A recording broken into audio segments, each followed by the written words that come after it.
Welcome into the CBS Sports Network, where we are going to be talking college basketball and recruiting for the next hour. I'm Adam Finkelstein. I'm joined by Isaac Trotter, and we are going to get right into it. Before the holiday break, we were reassessing the top high major conferences in all of college basketball. We are going to wrap that up today, beginning with the Big 12. And as a reminder, you can see all the previous conferences over on the CBS Sports College Basketball YouTube page. Trotter, the Big 12, you identified, let's see, 6 contenders, beginning with Arizona. Arizona is the top team in the country in the AP. They are number 3 in KenPom. So my question to you is, do you think Arizona is the best college basketball team in the country? I don't. I still think that's Michigan, but Arizona is certainly making their case for it because I think they've leveled up, right? Like, we knew that their front court was going to be great. We knew Jaden Bradley was going to be a really impactful point guard, but this little flurry from Braden Burries has my attention, and it probably should have yours too. Like, this guy has literally basically poured gasoline on the fire for this group, and his emergence of shot making and instant offense, I think, does change the calculus and how I kind of want to repurpose or view this Arizona team, because when they get shot making from Burries and you know what they do in transition, you know how big and strong and nasty they are, they do have a chance to push Michigan as the best team in the country. We are going to talk more about Burries later on the show. Eric Bossi is going to come on as we do a 26 rankings revisited along with Travis Branham. But Bossi is the one who wants to talk about Burries. Interesting thing about Arizona, they do play with that double big lineup. That's something we've talked about earlier. They're getting no shooting from the front court between Moteus Krivas and Koa Pete, who's not even trying to shoot threes. Same with Toby Awaka, who comes off the bench. So I think Burries' shot making to give you a second threat, because as good as Jaden Bradley has been, or let me pose this as a question. Would you agree that teams are going to concede if Jaden Bradley is going to beat them from behind the three-point line? They'd be willing to live with tough threes from him. Would you agree with that? I would agree with that, although it is easier said than done because he's so good at getting to his spots now as a veteran. He just is so smart at finding and picking his spots in this offense. He's been one of the most clutch players in college basketball. So yes, theoretically on the stat sheets, like, yeah, okay, a Jaden Bradley 3 is good. But with him, it feels like I'm still nervous every time he pulls up to shoot a jumper because I do think it's going in. And remember, they are 15-0, including a win on the road at UConn, but that was a game in which neither Terrace Reed or Braylon Mullins played. I was at that game, and I would just tell you that it came down to a one-possession game with 60 seconds left, and I think UConn would love to have that one back. We'll see if that ever comes to fruition in the NCAA tournament. All right, moving on. Iowa State is also 15-0. They are 2-0 in conference. They are number 3 in the AP. They are number 2 in KenPom. So to keep up the same theme, Trotter, do you think Iowa State is one of the 2 best teams in the country? Again, I don't, but it's not because I'm out on Iowa State. I'm actually been more impressed by them by almost any team in this league. You know, this group, the player development and honestly the player targeting, the guys that they target have been just exceptional from TJ Otzelberger. And we can get into the big 3, and we will in just a second, but Killian Toure has been one of the elite point of attack defenders in all of college basketball this year. Blake Buchanan, I don't think was their top option to fill their center spot. He's been awesome for them as well. So those 2 guys have really rounded out a starting lineup that's just humming. And Tamin Lipsey's healthy, has his burst back, and is playing at a really, really high level. Josh Jefferson, though, it should be on every All-American ballot. He is legit playing like a first-team All-American. He is the best playmaker in college basketball at 6'9" or taller. No one is averaging more assists than Josh Jefferson, who's 6'9" or taller. The playmaking from Jefferson is terrific. It also helps when you have Milan Momcilovic on the floor, who basically, I mean, has he missed a shot for 2 months? I sure haven't seen it. He missed him the other day, and they still won, which was why I thought it was a notable win. Jefferson, to your point, should not just be on every All-American ballot. He should be on every mock draft. He's certainly on mine. The thing to know about Iowa State this year, they're great defensively. They've been great defensively every year. TJ Otzelberger's been back there. They force turnovers. They're second best in the country right now. The difference between this team and some of the previous iterations is they are also great offensively. This is a top 10 offensive team in the country right now. Jefferson's playmaking, Momcilovic's shot making, and then everybody else being able to fill in a role around that. Of course, Lipsey's playmaking as well in the backcourt. So they are certainly a very real Final Four threat. Another very real Final Four threat. In fact, I think Matt Norlander is still picking them as his national championship favorite, is Houston. Houston is 14-1, 2-0. Their only blemish was at the Players' Era against Tennessee. That is a game that I saw firsthand. They are at Baylor this weekend. Then they have back-to-back home games versus West Virginia and Arizona State. So Trotter, I think they're gonna keep on winning for a long time. Are you with Norlander? Like, where would you put these guys in the national championship depth chart, so to speak? They're certainly in tier one for me, and I'm really close to having them as my pick because I think that this backcourt, when March rolls around, we could be talking about this backcourt as the number one backcourt in all of college basketball. Kingston Flemings, I kind of regard him as like an NFL running back with some of his jump cuts and ability to make space. He is just different. He just floats in the air, teleports through space. Milos Uzan can make floaters, can make threes, can defend. He hasn't made shots yet this year, but we know he's got a big sample size of him making shots. And then Emmanuel Sharp, what else is there to say? Terrific defense. Unbelievable shooter from downtown, really added more as a driver. That three right there, I think can carry Houston in March. So I'm a little worried about them finding like another post scorer like Cenac. That's not really his game. JoJo Tugler, they tried with that and failed. The depth hasn't really come along yet. So those are all factors for Kelvin Sampson's group to get there, but those three guards are just different. It would not surprise me at all if we see Houston in the Final Four, and I don't disagree with anybody who picks them as their national title favorite right now. I think they can get Cenac more points in the rim by better weaponizing him as a roller and out of the dunker spot. Like, there's so much pressure put on the rim when Flemings is turning the corner, and especially to your point, Uzan starts making more threes and forcing longer closeouts. That should theoretically open up the lane just for some easy catch and finish type plays, which I think is Senac's most immediate future. All right, let's keep it going. BYU 14-1, 2-0 overall in conference. Their only loss was in Boston, which was technically a neutral site, but basically a road game to UConn. They've got a top 20 defense in the country, a top 10 offense in the country. But Trotter, I'm going to go so far as to say they might have the best backcourt in the country over the course of the last month. When you look at the numbers that A.J. DeBonsa, Richie Saunders, and Rob Wright are putting up together, they are just under a combined 60 points, 16 rebounds, and 12 assists per game. And that's on the season, not just as of late. Where are you on these guys?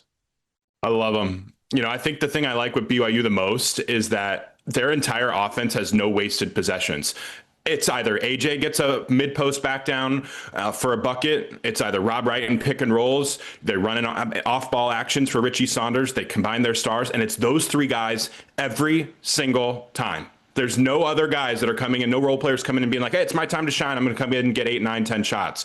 The role allocation on this team is terrific offensively, and the defense being this much improved is a real credit to Kevin Young because the personnel isn't overly great, but they have done a good job of mixing in some zone. They mix in different coverages. Kennard Davis has been a really good evaluation there. AJ at times has been a very, very good defender as well, but they're just a load. They're just a load. And then when Kebaketa gets healthy, like, good Lord, that top four that they have and the role allocation they have from their guys coming off the bench is very unlike teams at the top of the pecking order. And it's why I think BYU could get squeeze the ever living most out of their team. Like, they're going to reach their 99th percentile outcome because everybody's super bought in on what they're being asked to do. I also think Rob Wright's maturation over the course of the season, just kind of recognizing how to get to his spots and like what choice A should be and what choice B should be, has been a key kind of like micro component of their continued ascension. I just think he's got a better feel for how to play with AJ and Richie than he did early on in the opening weeks of the season. Let's keep it going now. Texas Tech is a team that's 11-4. I think they are personally, as of January 9th, better than their metrics. They're 14th in the AP, 20th in KenPom. Now, they've got losses to Illinois, Purdue, Arkansas, and Houston. You look at those are all justifiable losses. Many of them came earlier. Most recently, they beat Duke right around the holidays at Madison Square Garden.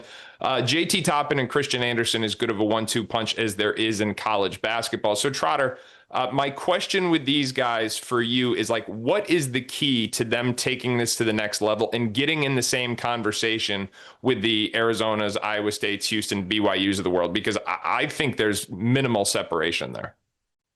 If they can get healthy, they're in that tier. Luke Bamboy has to get healthy and has to be part of this group because Grant McCasland has talked about it. Like, he does not think that they were big enough last year to win the title. And this was a team that was in the Elite Eight and was on the doorstep of making the Final Four.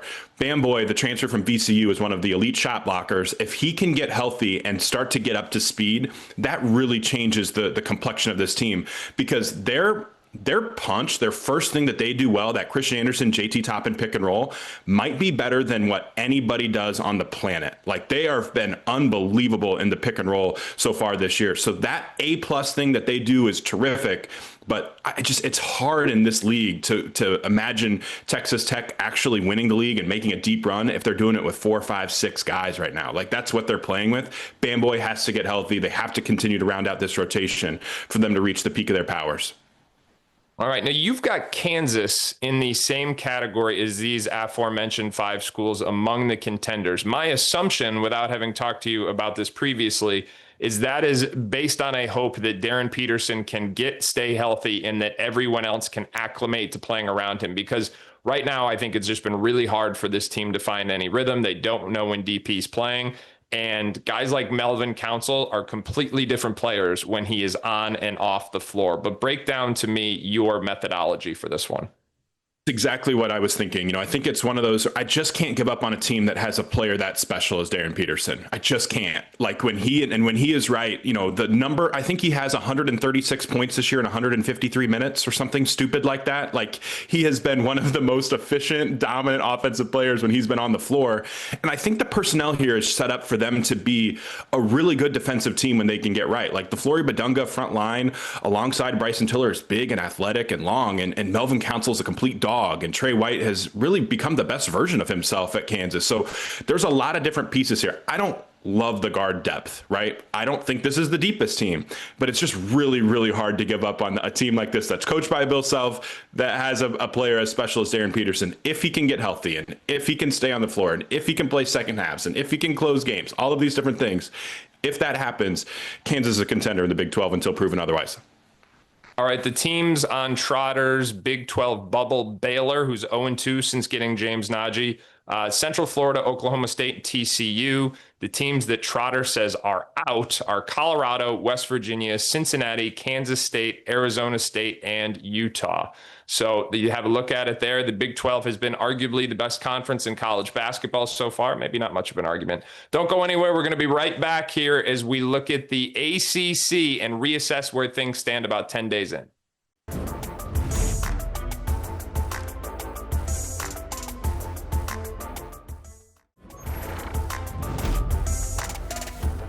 Welcome back into the CBS Sports Network. I'm Adam Finkelstein. I'm here with Isaac Trotter, and we are continuing to reassess the high major conferences here at the midpoint of the season. Trotter, we're about a week and a half into ACC conference play, and you only have one title contender. You've given up on everybody else. Duke is your only pick. Here's my question. Do they have, what are the chances they lose a game before February 7th when they go on the road to North Carolina?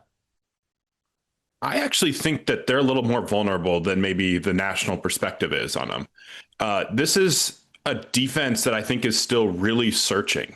And that's something that I'm concerned about, because I think if we just kind of break it down player by player, I think the personnel is just so much worse than last year. I would say Kaman Malawach is a better overall defender than Patrick Gongba. I would say Cooper Flagg is a whole lot better of a defender than Cameron Boozer. I would say that Sion James is a whole lot better defender than, Isaiah Evans. Go down the line. It feels like the defense's personnel is a little bit worse. So they're searching. They played zone a ton this year to try to find a way to get stops. They haven't had the best transition defense this year. And the fact that they're 14-1 throughout all of this with all of these road wins and just an amazing resume, I think speaks a lot to the kind of coach that Jon Scheyer is and the type of player that Cameron Boozer has become. And that alone right there is kind of why I have to keep them in tier 1 of the national title race. And I'm just trusting that Shirer's going to find a way to get some of these flaws fixed. But Duke last year was far more dominant, in my opinion, than what we've seen this year, just because I thought the personnel was elite last year defensively. This year, the personnel defensively maybe is more like a top 20 unit, not a top 2. I agree with you on the sheer talent of the roster. Where I'm going to push back just a little bit is defensively, like, yes, they've had to get more creative and certain things, but they're still a top 10 defense in the sport. I had to like double check it as you were talking just to make sure like my research wasn't off on that, but still a top defense in the sport. And analytically, no glaring red flags that I see. Like when you look at their numbers, they're taking enough threes, they're guarding the 3-point line as well. They're not fouling too much. But so I think your point is it's more of an eye test. A couple things I want to point out. One, they are best when Isaiah Evans is at his best. He's averaging 23 points per game over the last 3 games. He's 12 for 31. Made 12 threes in those 3 games. My question for you, you talked about comparing it to last year, but where are you in general on Patrick Namba? Because there has been so much talk about him, not just as a player this year, but as an NBA prospect. And so I just kind of wanted to take your temperature on him because he, to me, is someone that I'm still trying to figure out a little bit, but more in the context of like the long-term conversation. He seems like a system quarterback to me. I think that like he makes really good reads at the top of the key when it's schemed up for him.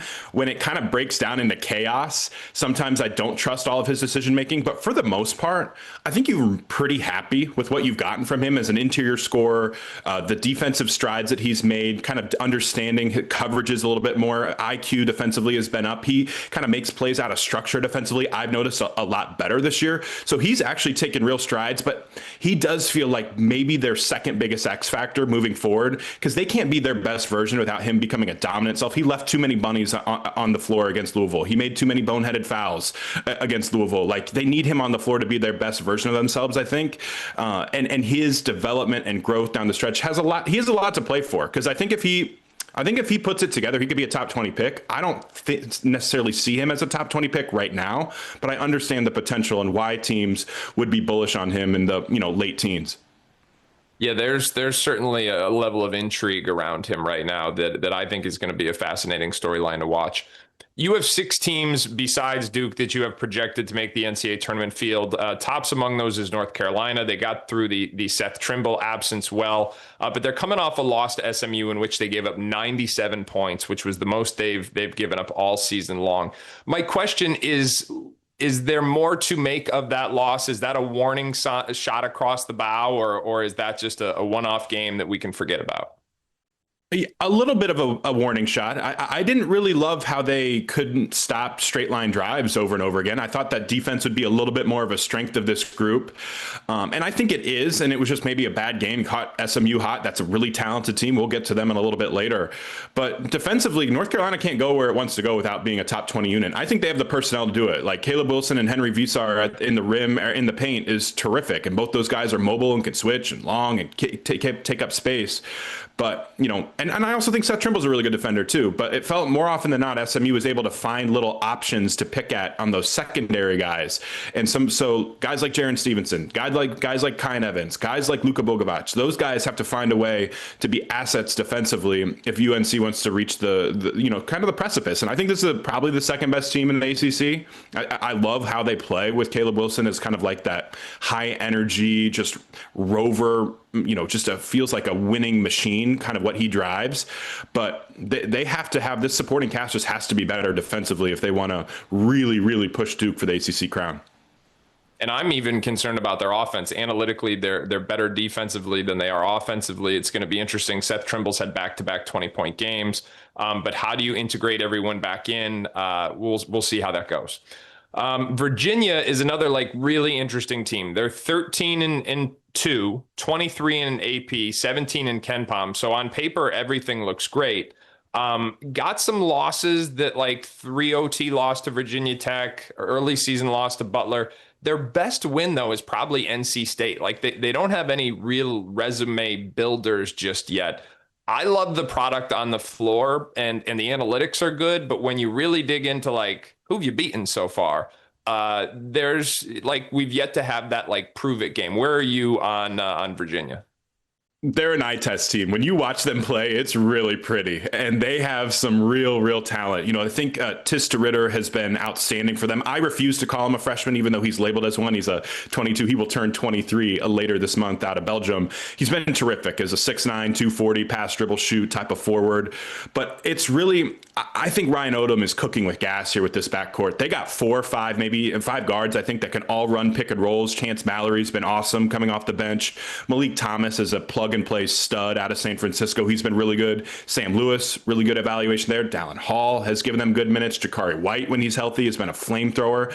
So I think having a team like Virginia with all this size and all this shooting and all this playmaking and all these creators, it's really, really fun to watch. I still am a little nervous about them going up against elite athleticism teams, which is why a game against Duke would be really interesting. Game against Carolina will be really, really interesting. But if they get the right draw, I think Virginia's a second weekend team. All right. Interesting enough. Speaking of going up against Duke, Louisville just did that, and they're coming off back-to-back losses because of it. The Duke loss is understandable. It was the Stanford loss that surprised people. You dig into their numbers, and listen, they're a great offensive team. 6th in the country. They shoot more threes than anyone in college basketball. So they are getting them up, and with the roster they constructed, rightfully so. But defensively, there are some concerns. They're still top 50. I think that the question that just hangs over everything is, when is Michael Brown coming back, and how do you integrate him into all of this at a time where, like right now, it's, if I'm Michael Brown and the people around him, it's like, see, you need him. Where are you at? I think this team is really dangerous, but also I'm a little hesitant that they can actually win 6 in a row to win the title, which is why I don't have them in my tier 1 of national championship contenders. I think they play a high variance game. They give up a ton of threes. They shoot a ton of threes, right? And I think that opens up the door to be beaten. And sometimes I just wonder if like this style of play is conducive to winning 6 in a row, because they just don't get a ton at the rim at times. It feels like it can be a lot of jump shots, and teams are starting to guard them a little bit differently. And Duke even had a really interesting recipe. They just face guarded Ryan Conwell for all of the second half, and Louisville's offense was not able to find enough differences. So yeah, getting Michael Brown Jr. back is going to help that. Conwell's been amazing this year, just an amazing, amazing basketball player. And so when you have guards like that, I think that they're dangerous to win any game on any whoever they play. But I feels like they just are a few pieces away, especially in that front court, from having like the meat and potatoes to be able to go, win a game a different way when the threes aren't dropping. All right. Are they a giant, or are they a giant killer? We will find out in the next 2 or 3 months. Miami stylistically is almost the polar opposite of Louisville. Like, Louisville's going to get up all the threes. Miami is not a particularly good shooting team. They know it. They're going to try and pound the ball inside and win it in there. Their only losses are to Florida and BYU. So everything is like very understandable. And they've beaten 4 high major teams so far. I was admittedly worried about the shooting going into the season. I thought it was going to be really, really problematic, but it feels like they've been able to construct a system that can make it work, knowing what their limitations are behind the arc. They're just big too. Like, Malik Reneau is a monster up front, and then Ernest Ude is just enormous. All of their guards are huge, like True Washington, Shelton Henderson. I mean, Shelton Henderson, if you just parachute in to watch Shelton Henderson, you're like, is that dude like 27? He's 6'6" and like 245 pounds, just enormous. So they've just really just like punched people in the face with their physicality. They're really, really tough. And I think that's one thing that I notice about Miami. Yeah, there are going to be nights where they only make 5 or 6 threes, but Reneau is playing like legit, like a sneaky dark horse All-American type of player. And I think Jay Lucas has done a really nice job of just like finding the right guys for this system. They're good. Like, they got 7 or 8 guys that can really play. I feel like they don't have anybody that comes in and does negative things that hurt winning. And that's something that you really can't say a lot about a lot of teams. I've been outspoken. I think it's a crime that they don't play Duke in the ACC schedule. Like, that's ridiculous to me. But for the most part, they've done a terrific job of covering their bases so far this year. And they're going to certainly be in the mix, because this schedule without Duke on it is pretty conducive for Miami to be like near the top of the ACC pecking order. All right. Conspiracy theorists have a blast with that one. Clemson, listen, Brad Brownell, the man can coach, right? Like, how many times has he come back from the dead? They are 13-3, 3-0 overall in conference. They've won 6 straight. No surprise. They have a top 25 defense. I think they wake up with the top 25 defense every September. You look at their resume, and they've got losses to Alabama, BYU, very understandable. The one that sticks out is the loss to Georgetown, but that was in November, where I feel like this is a Georgetown team that was trending in a very different direction than we've seen more recently. I think Clemson is legit. Where are you on these guys? They're legit. They do a terrific job of switching everything defensively, really building a wall and forcing tough shots. They force low efficiency, high risk shots all the time. And they're big. Jake Wallin can guard and move his feet. He's 6'10". Carter Welling is 6'10", 6'11", can really move his feet on the perimeter. RJ Godfrey has been really physical and athletic. He's 6'8", 245, 250. They just have great size, great switchability. Their guards are tough. I am a little concerned that this team doesn't have enough guard juice to go on a deep run. Zach Foster's a freshman I really liked, and he's down with an ACL injury. But defensively, there's a lot here, and they are just so physical and so big and so mean on the glass that they have a really, really high floor. All right, Trotter, last one of your tournament teams, SMU. They've got a top 15 offense in the sport. It is all led by fifth-year senior Boopie Miller, who's putting up 21 points, 7 assists, and 4 rebounds per game on, wait for it, here's the shooting splits, 48% from the floor, 43% from the three-point line, and 93% from the free throw line. Why did Clemson beat them? Well, because Boopie Miller went 5 of 15 from the floor. I hate to oversimplify it, but it might just be that simple. In 30 seconds or less, how good is this SMU team? They're good because they're old, and I think they have some real guard play. Boopie is awesome, but Jaron Pierre is a threat to go for 20 anytime. BJ Edwards, one of the sneaky great defenders, I think, in this league. And I think that they can be a dark horse to really even improve down the stretch if they can get Jaden Toombs going. I love his film. The freshman does it all inside. If they can get him right, SMU is feisty. I think there's a chance they could easily be a 6 seed on Selection Sunday.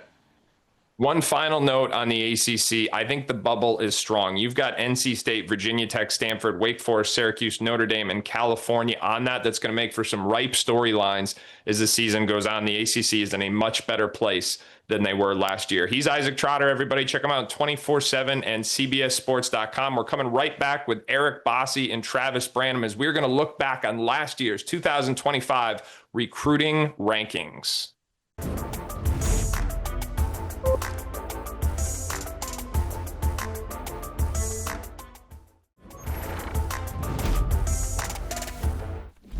Welcome back into the CBS Sports Network. I'm Adam Finkelstein. I'm joined by Travis Branham and Eric Bossi. And now we are going to look back on last year's recruiting rankings in the class of 2025. Remember, that was a group that began with Darren Peterson, AJ DeBonsa, and Cameron Boozer. And to be honest, I think we got it mostly right.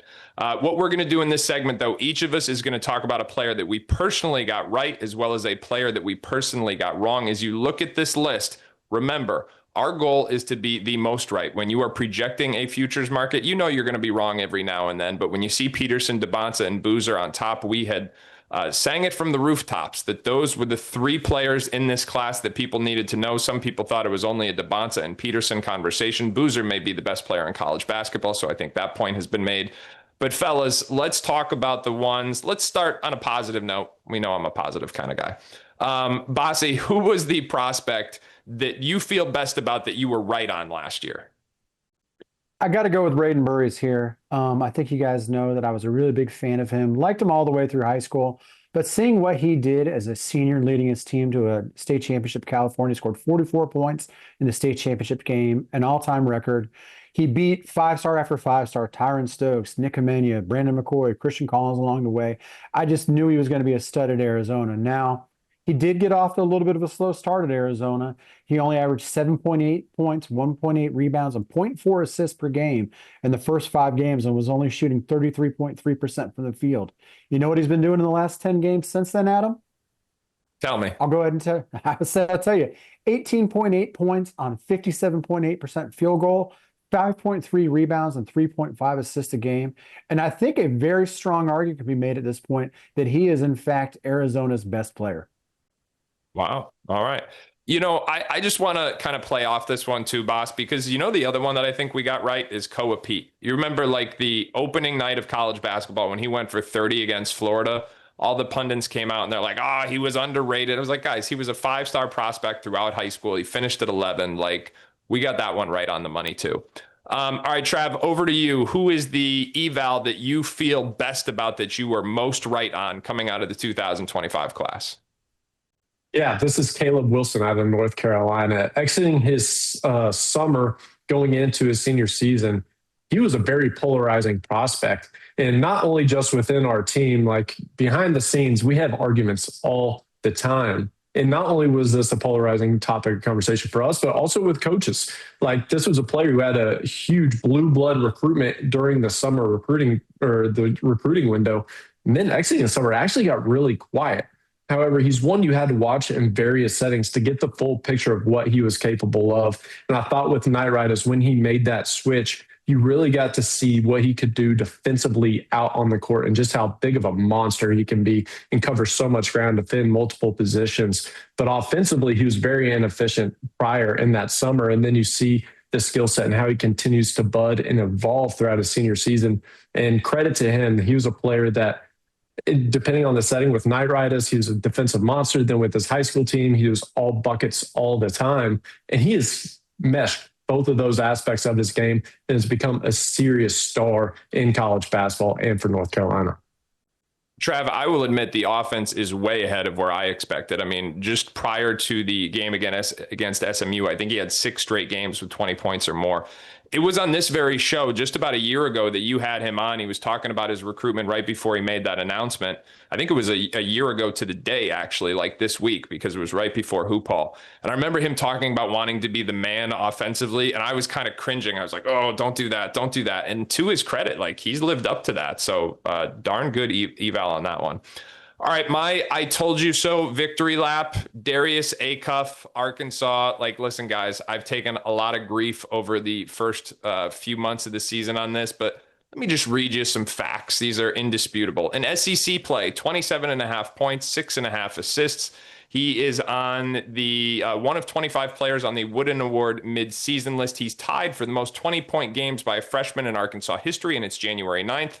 As Jeremy Renner says in Mayor of Kingstown, shout out Paramount Plus. I'm not one to say I told you so, but like, this guy was a dude in all of high school. And I would go to this, like, in my experience, the players that we are most accurate with are the ones that we have had the opportunity to see the most. I got to see Darius Acuff a lot in high school, and specifically like in that December, early January window. And there was this is going to sound like a big statement, but I mean it. There was no player in high school basketball that was single-handedly taking over games like he was. I know Darren Peterson won all the big matchups, but Acuff would just take over a game and will his team to win. And we are now seeing the same thing at Arkansas. I get that, like, hey, maybe Kingston Flemings has more NBA upside, but Acuff has been awesome, and he is so vital to Arkansas. Beyond the numbers, there's so many. I would love to see the numbers on his hockey assists, because you'll see like pick and rolls where he hits the short roller and then it's one more pass because they're playing 4-on-3 after that. He is absolutely just the first domino in that Arkansas attack. Arkansas is winning games. And so Darius Acuff is my I told you so. All right, now we're going to turn the page and talk about players that we were wrong on. As we said, being wrong is just a part of this. The goal, that was to be wrong less than anyone else. And Kingston Flemings is the guy for me. Like, we had him top 20, which means, in our opinion, he should have been a McDonald's All-American. He's right on the verge of that 5-star status. I've said it before. I will say it again. He is way better than I ever thought he could be. I had more concerns about his shooting than I did any other playmaking guard in this class. I thought it was absolutely broken. It is still mechanically very funky, but he has proven that he can be enough of a shooting threat to keep defenders honest. And his burst is at a different level than anyone else in this class. And the other thing I will really give him credit for, there's a charisma and a gravitas about this guy that I didn't get a full appreciation for until I watched him play 3 straight games in Vegas. Like, he walks around with like the I'm the guy mentality, and everyone else on his team seems to like agree with it. Like, there's no battle for role there. Like, everyone else seems to acknowledge it. So we had Kingston Flemings at 20. Should have had him even higher. He's way better than we would have thought. And I think where we have him now on the CBS NBA draft big board acknowledges that. Bossi, I will go over to you. Who is the player that you wish you had a do-over for? This is going to sound kind of funny, because just a few weeks ago on this very show, you really went out of your way to try and compliment me on making sure that we ranked Keaton Wagler of Illinois, which, well, again, I'm glad we ranked him, but I said at the time, we really can't take a lot of credit for having him at number 150 in the country, because he should have been a lot higher. Should have followed up with you when I said we needed to rank him higher, but here we are. And eventually I'm going to learn my lesson. There's a little trend going on in Kansas City. If you go back to Alec Burks, Landry Shamet, Ochai Agbaji, Christian Brown, we've got this string of guys in the 6'4" to 6'7" range that I thought, yeah, they're nice players. They're top 75 to top 150 guys. They're all pros. Keaton Wagler is a pro. It's very clear. He's averaging 15.5 points, 5.2 rebounds, 3.7 assists per game. He shoots the heck out of the ball. But what's really becoming apparent is this guy is a jumbo playmaker, a big guard who has potential to be a primary ball handler at the next level. During the first month of the season in November, they only played 8 games. He had 2 assists per game. Since the clock turned to December and January, in the last 7 games, Wagler is averaging 5.7 assists per game while scoring nearly 18 points a game. The kid just keeps getting better. And once again, I'm eventually going to learn my lesson on these versatile, hardworking, high character kids in my own backyard. All right. Well, I'll say this. You may have been wrong, but you were less wrong than anybody else. No one else, no other outlet even had the guy ranked. So I still think that's a win for you. All right, Trav, over to you. Who is the player that you were wrong on in the class of 2025? I know you guys have been waiting for this moment and just licking your chops for me to take my L. And if you watched the show last year, I talked about this guy all the time, and it is CJ Ingram out of Florida. Frankly, watching him throughout his high school career, he was a player I thought just continued to get better.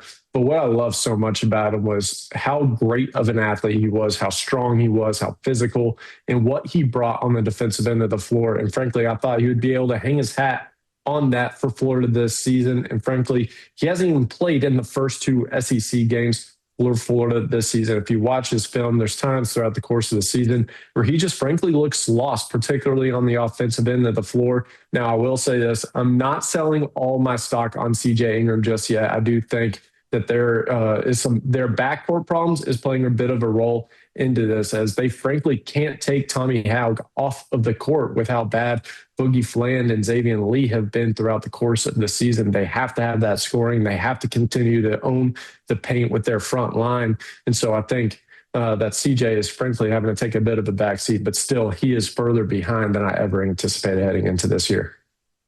All right, guys, don't go anywhere. We're coming right back. We're going to talk about the latest recruiting intel. And if you're interested in the rankings revisited, you're going to want to visit cbssports.com on Monday. We will have much more on this topic, but we're just a few minutes away from the latest recruiting intel right here on the CBS Sports Network.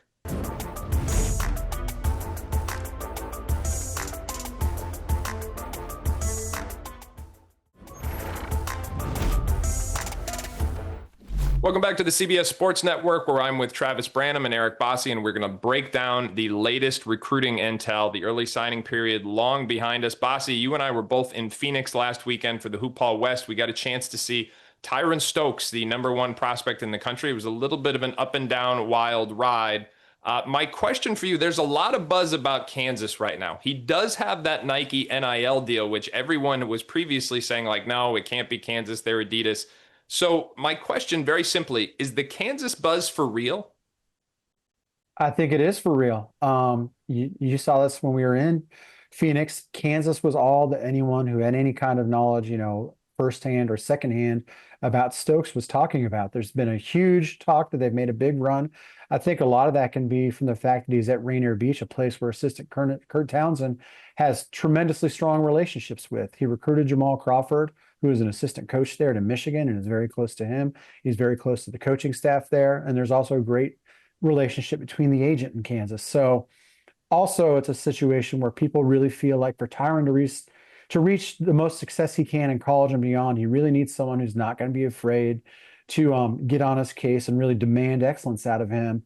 And Bill Self certainly is somebody who is not going to kowtow to a freshman, no matter how talented they are, and he's going to demand the best out of them when he's on the floor. Now, does that mean it's a done deal? No, it's not a done deal. But if we were to talk about leaders as of today with Tyron Stokes, I do think it's fair to say that Kansas has pulled into at least a bit of a slight lead, and certainly the previous conceived leader or perceived leader, Kentucky, has started to fade in this one. All right, Trav, Stokes is number one in the class. Jordan Smith is number two. I've said pretty publicly, I think Jordan Smith is also the best high school basketball player in the country. 10 days ago, Deron Rippey committed to Duke right here on CBS Sports. Prior to that, Bryson Howard has done the same. With Duke now having two guards, does that impact their pursuit of Jordan Smith? It doesn't impact their pursuit. To my understanding, they are still making him a very top priority. And I talked to Jordan Smith down at City of Palms, and he was adamant. This thing is an absolute toss-up. However, when I talk to amongst all my sources, there is one team that comes up the most consistently, and that is Arkansas. They had him on for an official visit back in the fall, and based on all the information, that official visit basically couldn't have gone any better. And so John Calipari and the Arkansas Razorbacks are sitting in a very good spot. Now, I don't think he's ruled anybody out. I do believe him on that, and this one is going to continue to be a battle all the way to the end. But again, Arkansas is a team that comes up the most consistently with all my sources. All right, one final question for the two of you. Another unsigned five-star prospect, Brandon McCoy. Bossi, again, we saw him in Phoenix. You spoke to him. So what I want to do, two-part. Bossi, you tell me what he relayed to you. And then, Trav, give us a little perspective on if your sources are echoing that same sentiment. Yeah, so what Brandon said to me personally and what he's saying publicly is that he's not really thinking about his recruiting process right now. He took a visits to Arkansas, Alabama, Miami, and Michigan. He did tell me that he watches all of them religiously to see if they're, playing the way that they told him you would, if they're using similar players in the way that they told him they would, but he would not speak specifically on each program. He would not tip his hand to any leaders, and he would not give any kind of indication of any actual list cut or any timeline for a decision coming up.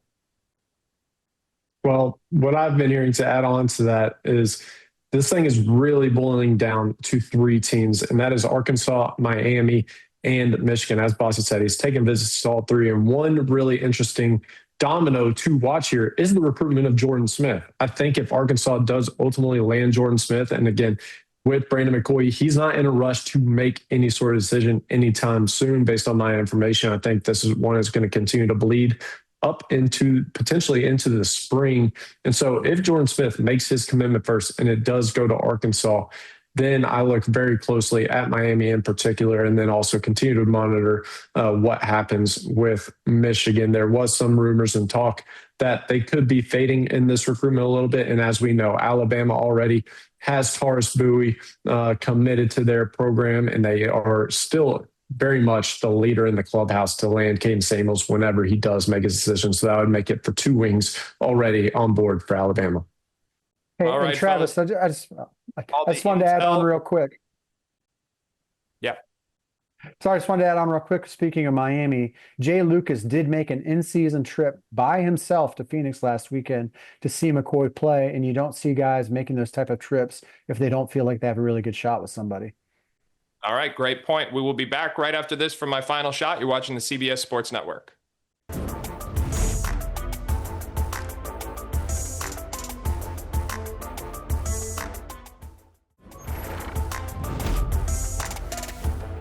Welcome back into the CBS Sports Network, and today my final shot is addressed to all the dads out there, specifically the dads of the top college players and NBA hopefuls in the country, because as an NBA scout summed it up to me this weekend, this really is the draft class of dads. So here's my message. Stop tweeting, get off social media. Those off-the-record conversations you think you're having with journalists are not off the record. Just stop. You're not helping your kids. Stop. Let them play. Let them work with the training staff. Let them figure out their own future, because the vast majority of the time, you are not helping. You are not helping. And if the first thing an NBA scout has to say about a player's potential is about his parents or the people around him, then you are being counterproductive. So that is my final message. I've got a lot of belief in these players. I've got a lot of belief in their character. And let's just hope the people around them let them stand on that.